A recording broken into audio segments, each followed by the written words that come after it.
Hey, good day. This is Greg Lewis, City Manager here in Lebanon, New Hampshire. It's a wonderful day today. This is, last time I talked to you, it was the first day of spring. It wasn't so wonderful. We had snow and everything. Today it's sun shining in Lebanon, and I think people's spirits get brightened up. Mine do. As soon as we get some light on the subject and we can enjoy being outside. I think everybody wants to get outdoors, and enough of this inside. Today I'm very pleased that we're going to kind of showcase a couple aspects of Lebanon, because in order to meet the public needs of Lebanon, our community needs, it's so tough these days because resources are basically become really skinny, and from all levels, federal, state, and locally, it's challenging with the way New Hampshire is set up. We must partner and collaborate with persons in the private sector, and in particular our nonprofits, and in particular our charitable efforts. And so today the first issue we want to bring to you is I had the pleasure of going to visit, as I do, one of our local organizations. It's Good Beginnings of Lebanon. I have their executive director here, and Denise Dame. And Denise, welcome. Thank you so much for having me, Greg. Appreciate it. I really enjoyed visiting with you, and I'm anxious to share through you what Good Beginnings of Lebanon is about. But first, could you share with our community members how you came to the position you are today? And just kind of, I always like to follow people's lives a little bit about how they get where they end up. Mm-hmm. Well, so an interesting story. I was a mother of 3 young children, and I decided that I didn't want to be a stay-at-home mom full-time anymore, that I wanted to do something a little bit more stimulating outside of the home. And I saw an ad in the paper for the coordinator of volunteers for Good Beginnings about 11 years ago, oh, wow, good. Which I applied for and met with the director at the time, who was Pat Martin. And she and I hit it off right away, and it seemed I was a good match for the organization. So she offered me the position, and 11 years ago I started, and I'm still there today in a different capacity. Well, that's a great service to the community. When I walked over into the Good Beginnings, and I went in and I thought, oh my goodness, look at all these things that are in the room. It was, of course, we raised 3 children. And it's hard for me to recall that all of them they were when they're babies, but I looked around the room and saw all these interesting things. That remembering going to parenting classes, how much pressure we were under when they had babies, and right. And so when I came into your office, and I just had a feeling of well-being and warmth of being surrounded by all the objects and things you had. So what's Good Beginnings about? So Good Beginnings started about 28 years ago by a small group of women in Hanover, New Hampshire, and since then it's expanded to a board of about 16 people and staff of 4 part-time staff, and we provide in-home support to families that have new babies. And so any family with a new baby can qualify for services. And what we do is we match that family up with a trained volunteer who visits the family once a week for about 2 to 3 hours, and she just pitches in and helps out in any way that she can. Sometimes it's, here, let me hold the baby so you can go and pay the bills and get a shower and just relax. I think that would be so rewarding for the people that were being helped and the people who were helping. It's kind of a wonderful two-way, it's kind a win-win nice situation. Yeah. It really is. And I know you understand the challenges of parenting, even though it was a few years ago. You do remember. I can remember in my mind. I can see that now, trying to struggle with circumstances with every child's different. Every child's different, and you think it's going to get, the second child is going to bring twice as much work, when it actually, in fact, brings much more than twice as much work when you have a second child. It really is a multiplier, isn't it? Right? So our volunteers are absolutely thrilled to help out, and they remember, many of them are moms themselves, some are grandmoms, and they just know how valuable the support is. Yes. Now, first, I guess there's so many questions, but one question is, how do the parents, how do they get connected with Good Beginnings? I mean, how do they end up in a situation where they can access the services that you offer? Well, there are a variety of ways, and two of the most popular avenues to get connected are through the birthing centers in the area. Dartmouth-Hitchcock Medical Center has a connection to us, and also Alice Peck Day Memorial Hospital has a connection to us. And also another big resource is families who have already used Good Beginnings. They're great advocates for support, and they encourage other new parents to reach out for our help. That's nice. So there's a lot of, there's different connections your organization have established over the years.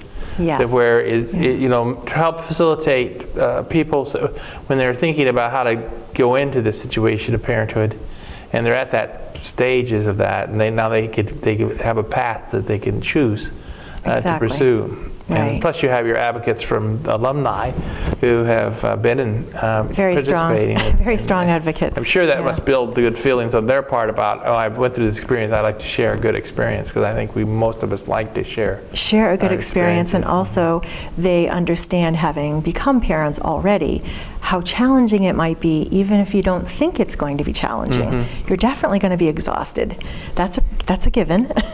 Yes. And who couldn't use a little extra help in a household with children? Sounds like there's a lot of flexibility in the volunteer helpers or mentors when they come into the home. It's not like they just kind of look and assess kind of the need, and it's a very human relationship coming in there. It's not like regimented or anything. It's just, hey, look what I found. You look at what I find right there. Would you like me to fold that laundry while you're holding the baby? Or a variety of different things. Very flexible and very understanding, and also very encouraging and compassionate about the challenges of parenthood. Yeah, it's not easy. One of the things about people trying to perform any kind of task today, of any sort, parenting and other types of tasks, that I have really come to believe strongly in, is that the way in which to be supportive and be something to strengthen approaches to tasks is to have that immediate, in the moment feedback to people, and not to stand aloof or say or delay that feedback to a later point in time. Well, I observed this, now I say this, but no, immediately engage, and that's the way in which to assist and support tasks. You're absolutely right about that, Greg. The volunteers are very, as you pointed out, flexible, but they're also just very compassionate human beings, and they understand that a simple word of encouragement, you really are doing a great job as a new mom, or you really are doing the right thing as a new dad. It's just very affirming. And your baby probably isn't going to tell you that for a really long time. Yes. So it's nice to hear that from someone. Yeah, it would be really nice. Now, how do people become volunteers? How do they become these volunteers that are engaged in that? And how do they get into that? Of course, another answer that's similar to my one about how families engage, that we've been in the community for a number of years, and volunteers who have been volunteering for a long time say to their friends and their neighbors and their coworkers, have you ever thought about being a Good Beginnings volunteer? And we also advertise, and we have posters in the community at different locations, churches, general stores, community centers, and we have a website where people can also go and get information about volunteering. And there's information on there about parenting, and there are other resources too. So don't forget, what's your website? I think what we'll do is we'll send the website over to our show here, and then we'll put it up when we're talking so people can see it on the screen. That sounds great. Yeah, it's really easy. If you just key in Good Beginnings, you'll see a few different options, because there are a few of us. That's great. That's great. Now, when they come on board and they say, I'd like to become a volunteer, what happens with regard to those people who step up to the plate and decide to try to do this? So as you can imagine, there is a process, and we have an application that they fill out. They have to have a personal interview. We ask for 3 personal references, and we do criminal background checks on all of our volunteers. And then they go through an orientation, and we offer monthly follow-up meetings so that they can continue their education. We work with the Dartmouth Hitchcock Medical Center's CHAD hospital. We have a pediatric resident come to our meetings once a month and share a topic of interest, either about immunizations, about bottle feeding versus breastfeeding. So there are all kinds of ways that they have continued education. Well, that is really, really wonderful. Now, this is tough times for nonprofits and trying to try to maintain our services and maintain these services we have in our community. How does Good Beginnings enable to support its organizational functions? Well, there are a variety of ways, as you can imagine. We do write grants to different foundations requesting support. We have a loyal donor base, and they've been very generous over the years, and they continue to be. Many of the recipients of services feel very strongly about giving back, and they receive free services when they have their new babies, and then later on down the road, when they're able to, they give back to the organization, either monetarily, or they volunteer, or they donate gently used baby items to the organization. So it really is we survive based on reciprocity. Today's recipients are tomorrow's donors, and we just help each other out. Yeah, it's very circle-like. It's very circle-like. Yeah. That's really wonderful. In terms of our prospects, are we facing challenges with the Good Beginnings for the future? Are there opportunities for Good Beginnings that we might be also looking for? What do you see in terms of the future of Good Beginnings? I see it continuing to grow just because the need continues to be there.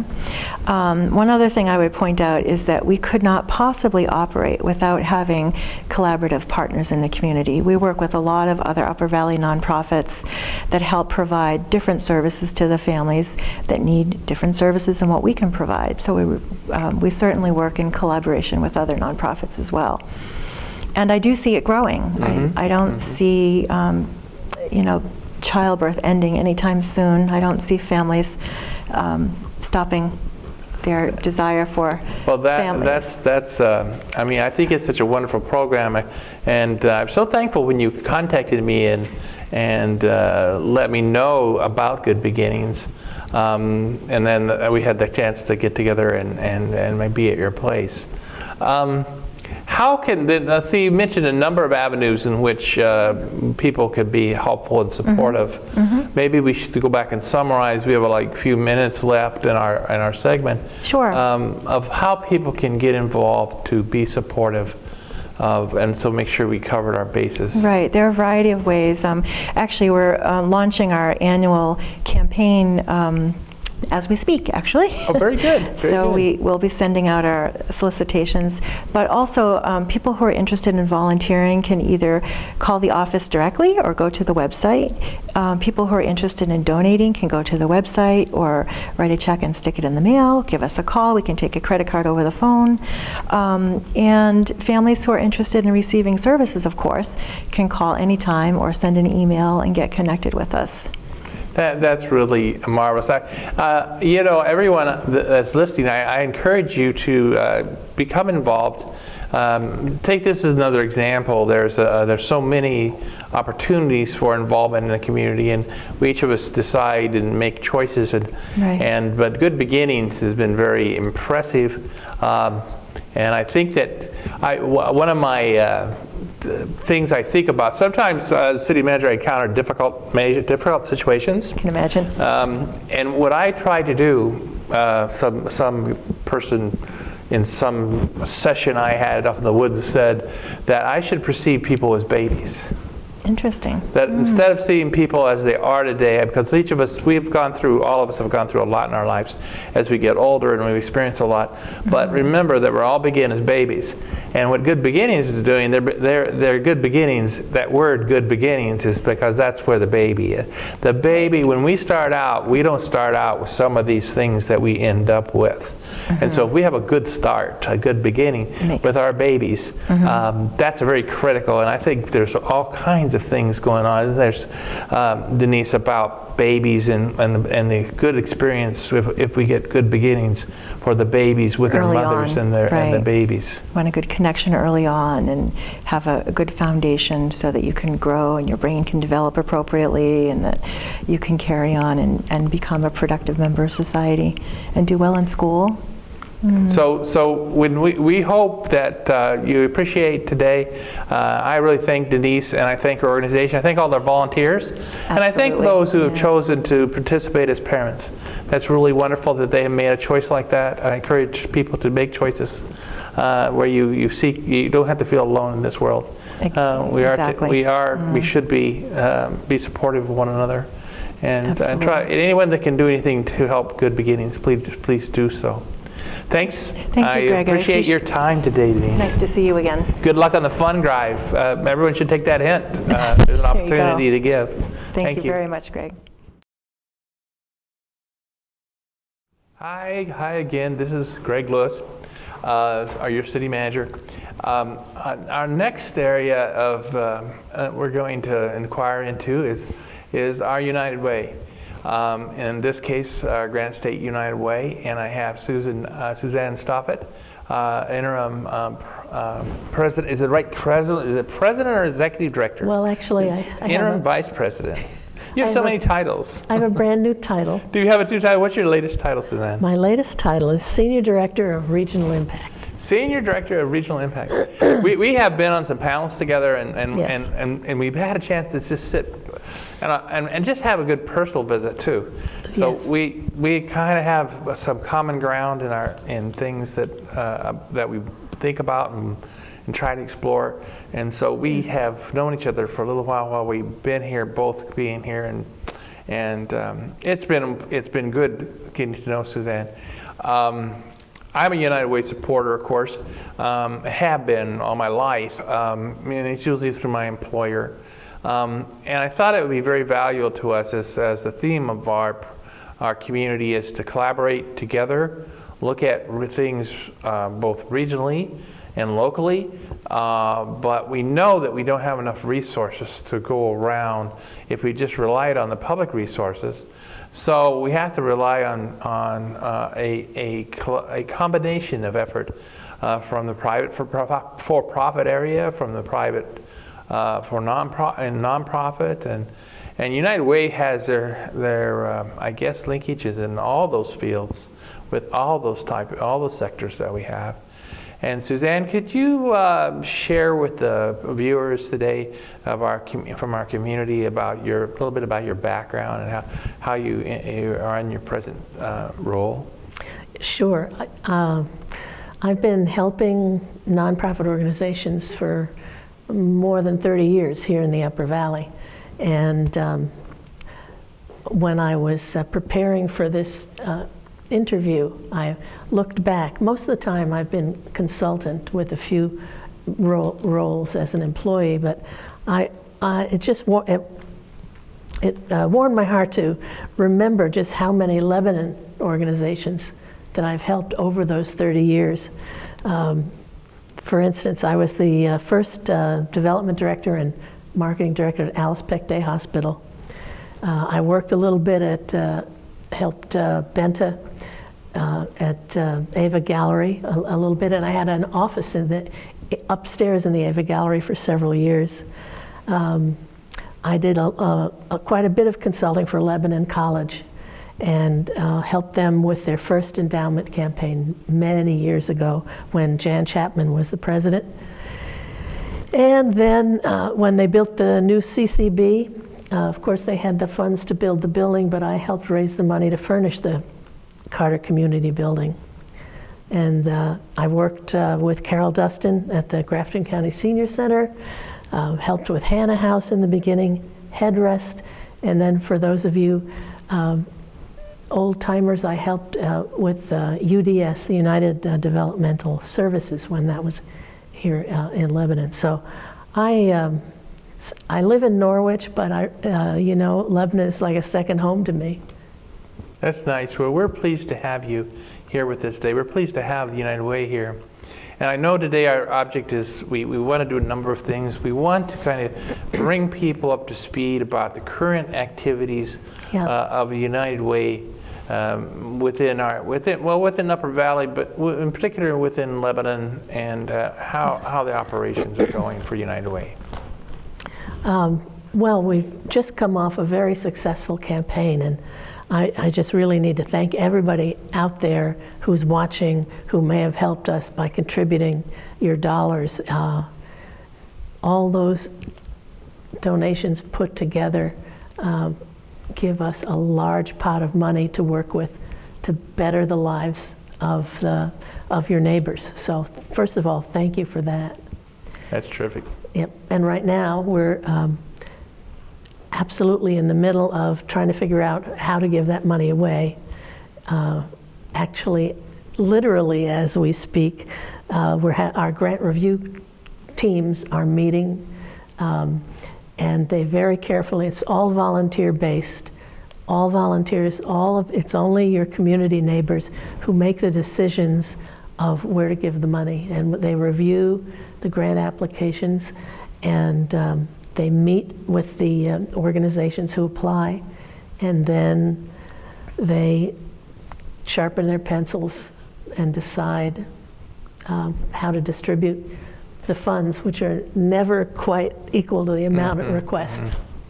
There's a very large demand and need for services and supports for some very good causes out there. It must be a tough job to be on a grant review team for United Way. It is tough, but it's very rewarding. And we have, this year there's 20 volunteers from the community. Well, actually more, because before these volunteers get to work, we have a committee of about 8 volunteers which goes over all of the financial information of each grant application to make sure it's good to go and that all the numbers add up, basically.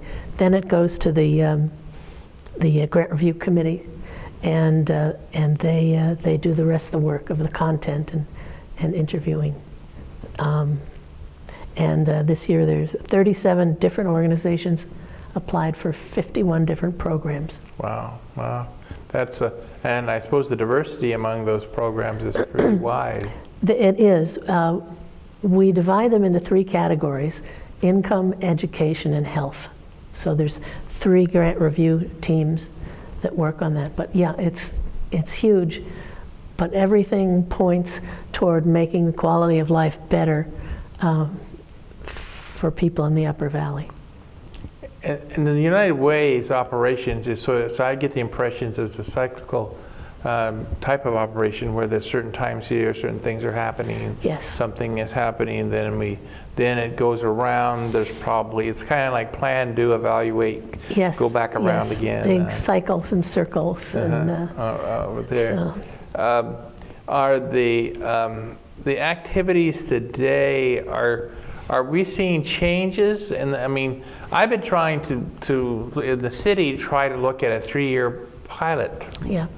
Where we try to take 3 years, which are beginning the first year this year, 2014, and 15 and 16, and see what types of things might produce outcomes that will move the city toward the achievement of the master plan that was adopted by the city through the planning board and the city council, and developed by a countless number of citizens engaged in committees and participations and in public forums.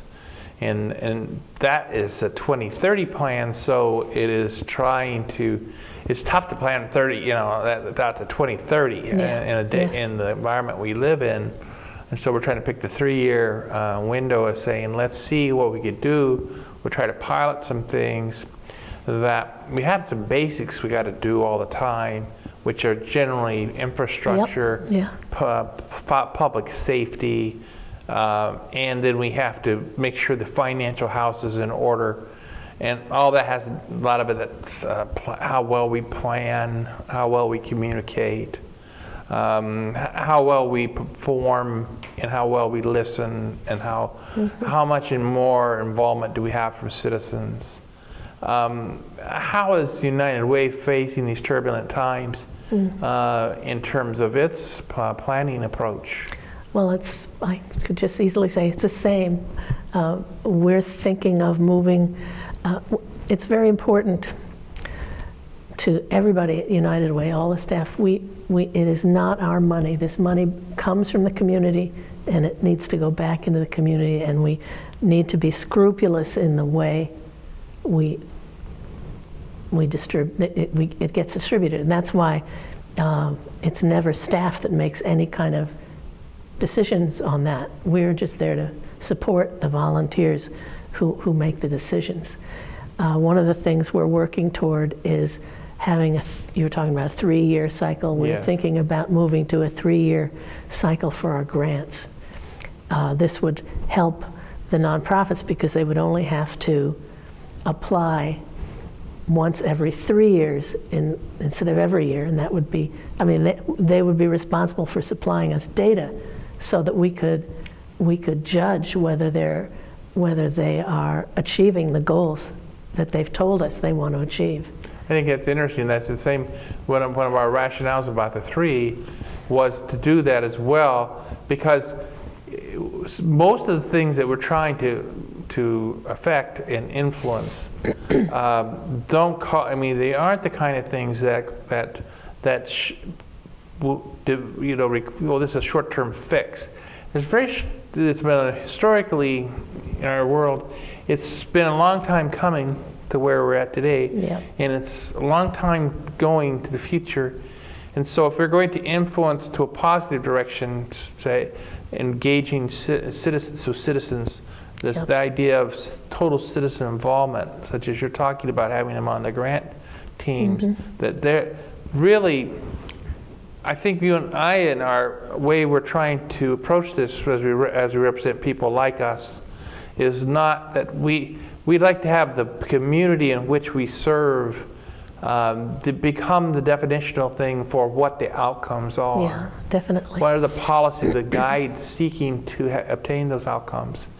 And then making the judgment whether those outcomes were achieved. Yes. And if they're not achieved, then making a judgment as to the corrective action, or whether we're just leaning against the wrong wall and we need to go find a different wall to work on. And then we become we should facilitate, support, listen, communicate, engage. We should share information back. And that by that process we could maybe be supportive of a community becoming united. Because I was thinking United Way. What's United Way about? It's being united, and that stands for itself. But it's something United Way is like it's got a brand, but really it's about united, and it's about a way of going forward and pulling together and not pulling apart. And not being the opposite of united would be divided. I mean, and we see so much divided systems where the system gets divided and dysfunctional, and we don't. That's not productive for the people that live in this situation. So we need being united and pulling together and finding a way that we could reach a consensus that we can live with pursuing this way. Yes. There's no perfect way. We're not seeking perfection. We're seeking, we seeking to an area that the end I can live with. That these are reasonable results based on the resources provided, and that they serve the purposes for which they are intended. And that's, that kind of, it seems so simple, and yet it gets so complicated so fast. Well, we're human. And complex. We're human, and if there's a way to complicate something, we'll do it. We'll do it. But that's really ironic that we can do that. It's good to step back and take a look at that. So what's the future? Okay, one of the things, in the last year or two, we collaborated with APD and Mount Ascutney Hospital and Mary Hitchcock, Dartmouth Hitchcock, and we performed a community needs assessment. And there was the outcome, and anybody who would like a copy can get one from my office. The results were not startling in that there were 12 identified areas that we all know there's need. But there was one startling piece of data that came out, and that was that informed stakeholders, that is people in the professional service delivery area, overwhelmingly said that the most left behind group of people in the community were the low-income wage earners and their families. That that was the group that keeps getting left falling in the crack. And so our local Upper Valley Community Impact Committee has decided to address that situation, that need, that lack. And so all of our grant making and some special initiatives going forward are going to be looking at that population. I think that's a really great conclusion, because that has been you look at, I just think the sense of people is that as the distance has grown between the economic well-being to such a distance between the very well-off and those who are not well-off, those who were perhaps, I always thought, the heart and soul of America. Yeah. Where not necessarily that they have a great deal of money, but they had sufficient resources to meet the needs that to raise their family, to be themselves, and to seek what they thought with their life should be about. And that is harder now than ever. And so they're moving closer to a challenge situation where, by reasons of a whole lot of different things, you may be in really a deprived situation in terms of sufficient resources. And moving in there, and that there's not these programs, there's not these things to help. That's right. So I'm very happy to hear that. That's a great thing. Yeah.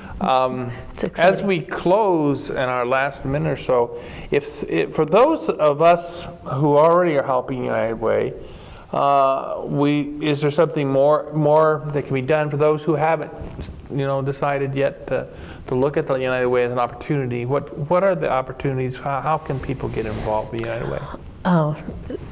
There are many volunteer opportunities. We're always looking for help, whether it's grant review or fundraising, or we have different events throughout the year. We have the Day of Caring. If you just want to try out volunteering one day a year, we have this giant volunteer opportunity. And call me. All right. Well, there's so many things to be proud of in Lebanon, and one of them is that we have our United Way organization here in Lebanon, serving the region, but also serving us in Lebanon, and many Lebanon organizations being helped by the United Way. So if anything you could do out there to support United Way, and we have the contact available for you, so please do look into it and avail yourself of a great opportunity to be part of the United Way movement. Thank you so much today, and I thank you, Suzanne, for being here. It's a great pleasure as always. And, same here. And best wishes. And, thank you. The new impact approach. Yes. I dearly love that and support that. Thank you. Good night, and have a really decent, now that we got some weather, right, spring here finally. Thanks.